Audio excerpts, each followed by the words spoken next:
अस्सलामुअलैकुम, कैसे हैं आप सब लोग। उम्मीद है खैरियत से होंगे और मैं भी बिल्कुल ठीक ठाक। और अभी हम जा रहे हैं, मेरी बहन की अचानक कॉल आ गई है। दोनों लिफ्ट स्टार्ट है, वरना एक होती है। अच्छा, रोज़े के टाइम पे दो लिफ्ट खोल देते हैं। चलो नीचे चलते हैं हम लोग, फिर बात करते हैं। जुहान को ना ज़रा ऊपर बैठने में बड़ा मज़ा आता है लिफ्ट में ना।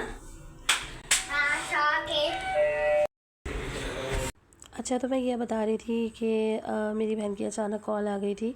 हुआ ये कि उन्होंने जो हम अचर फाउंटेन में हमने अफ्तार की थी, तो उनको वो जगह बहुत पसंद आई थी। तो उन्होंने मुझसे यही कहा कि हमें उसी जगह पर जाना है, हम तुम्हारे घर नहीं आ रहे, हमें उसी जगह पर आना है, हम डायरेक्ट कहीं आ रहे हैं। और रोज़े का टाइम भी हो रहा था। हाँ भाई, इनको अपनी अनाबिया नज़र आ गई है, तो बस अनाबिया में इनकी जान है। इतनी अचानक इन लोगों ने मुझे बोला था कि समझे 20 से 25 मिनट रोज़ा खुलने में रह गए थे। इसी दौरान मैंने बच्चों को जल्दी जल्दी तैयार किया, सारा सामान पैक किया, जो कुछ मेरे पास था वो रखा, खुद तैयार हुई और फिर बस निकल गई। काफ़ी दिन से बच्चे ज़िद कह रहे थे कि खाला के घर जाना है, खाला के घर जाना है। खाला खुद ही आ गई, तो बच्चे इतना खुश हुए कि गाड़ी से निकलते ही खाला के पास लपक पड़े। अच्छा, यहाँ पे हो गया था अफ्तार का टाइम और इनके लिए आ गए थे जूस। और जूस मैं इनको पिलाना नहीं चाह रही थी, क्योंकि जुहान महात का तो गला वैसे ही ख़राब था, मेरी तरह मेरा भी यही हाल था, ठीक होने का नाम नहीं ले रहा था। रमज़ान आते हैं तो सब जगह ही अफ्तार पार्टी चल रही होती है। मेरे रिलेटिव्स भी मुझे बहुत बुला रहे थे, लेकिन मैं इतनी बाउंड हो चुकी थी ज़ात की वजह से, क्योंकि ज़ात के असेसमेंट चल रहे थे। और दूसरा ये कि बच्चे भी प्रॉपर ठीक नहीं हो पा रहे थे। बड़े छोले मिला के बड़े मज़े के लग रहे हैं।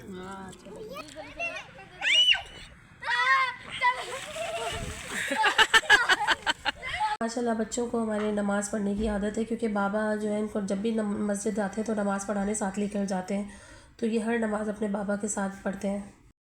घूमने फिरने की जगह पर या पब्लिक प्लेसेस पर अकेले जाने में इतना ख़ास मज़ा नहीं आता, जितने अपने रिलेटिव्स के साथ या अपने दोस्त अहबाब के साथ जाने में ज़्यादा मज़ा आता है। तो यहाँ इन लोगों ने भी यही कहा जो मैं कह रही थी, कि इसकी जो स्टेयर्स पर चढ़ते हैं तो ऐसा लगता है कायद आज़म के मज़ार पर आ गए हैं। तो इन लोगों ने भी यही कहा। तो दूसरी साइड भी बड़ा अच्छा कोई व्यू है, बिल्कुल ऐसा लगता है जैसे हम दामने को आ गए हैं। इसकी दूसरी साइड पर क्लॉक स्ट्रीट भी है, जहाँ पर आप अपनी गाड़ी ड्राइव कर सकते हैं। मुझे तो ये जगह इतनी ज़्यादा पसंद आई थी, मुझे बिल्कुल ऐसा ही लग रहा था जैसे कि मैं मरी पॉइंट पर हूँ। बिल्कुल ऐसा ही फीलिंग्स आ रही थी कि जैसे अभी शेर आ जाएगा, जैसे वहाँ पर मुझे शेरों की आवाज़ें आ रही थी। भाई चाय है? अच्छा अच्छा, ऑर्डर किए क्या भाई ने चाय?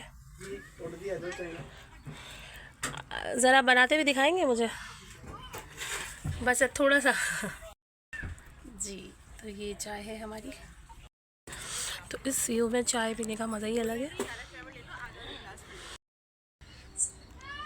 चले ले ले भाई, चाय ले लें अफजल भाई।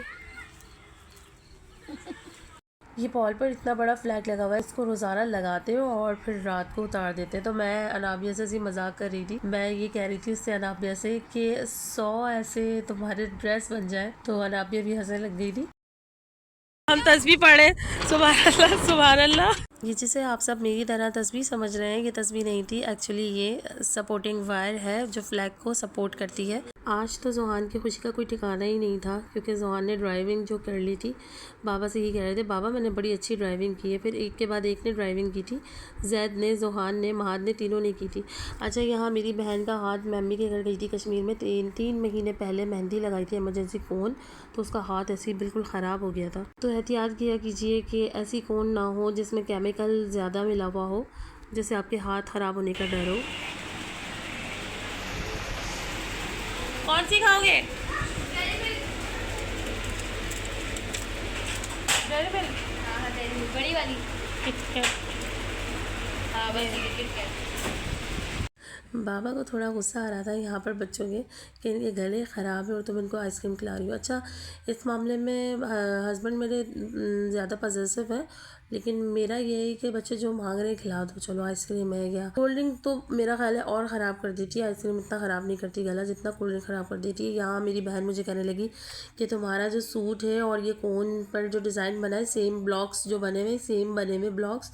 तो मैं भी देखने लगी, मैंने भी यही कहा, हाँ ये तो इत्तेफाक हो गया। घर आने के बाद मैंने इनको कहा कि तुम लोग यहीं रुक जाओ, लेकिन उन्होंने मुझे साफ मना कर दिया था कि हम नहीं रुक सकते, क्योंकि इनकी बेटी के भी एग्ज़ाम चल रहे थे, जैसे मेरी फ्रेंड की भतीजियों के एग्ज़ाम चल रहे थे। रमज़ान में मुझे लगता है ये ज़्यादा बर्डनाइज हो जाता है, स्पेशली मदर्स के लिए, कि रमज़ान की प्रिपरेशन करें या फिर जो है बच्चों की एग्ज़ाम की प्रिपरेशन करें। तो यहाँ हमारे बहुत ही अच्छे सब्सक्राइबर ने हमें पिज़्ज़ा भेजा था, जो कि बहुत टेस्टी और बहुत अच्छा था। Thank you for pizza. और फिर उसके बाद हो गया था सहरी का टाइम, हमने बनाई फिर यहाँ चाय, और ये हमारे घर मासी आई हुई थी जो हमारा काम कर रही थी। मासी जो, सॉरी, बहन ही है मेरी तो बस मैंने ऐसे ही मजाक में मूडी में ऐसी बहन को मासी कह दिया। हमारी हो गई थी सहरी की तैयारी, और हम यहाँ पर मज़े से सहरी भी कर रहे थे, बातें बातें भी कर रहे थे। चाय भी आज की बहुत मज़े की बनी हुई थी। बनाई किसने थी मैं तो ये भी भूल गई। नहीं, मैंने ही बनाई थी चाय। हाँ, पराठे मेरी बहन ने बनाए थे। पराठे मुझे अपनी बहन के हाथ के बहुत ज़्यादा पसंद है। तो जनाब, इसी के साथ आज का व्लॉग यही ख़त्म करते हैं। उम्मीद करते हैं आपको आज का व्लॉग पसंद आएगा, और नेक्स्ट व्लॉग में फिर मिलते हैं। लाइक शेयर सब्सक्राइब करना ना भूलें। अल्लाह हाफिज़।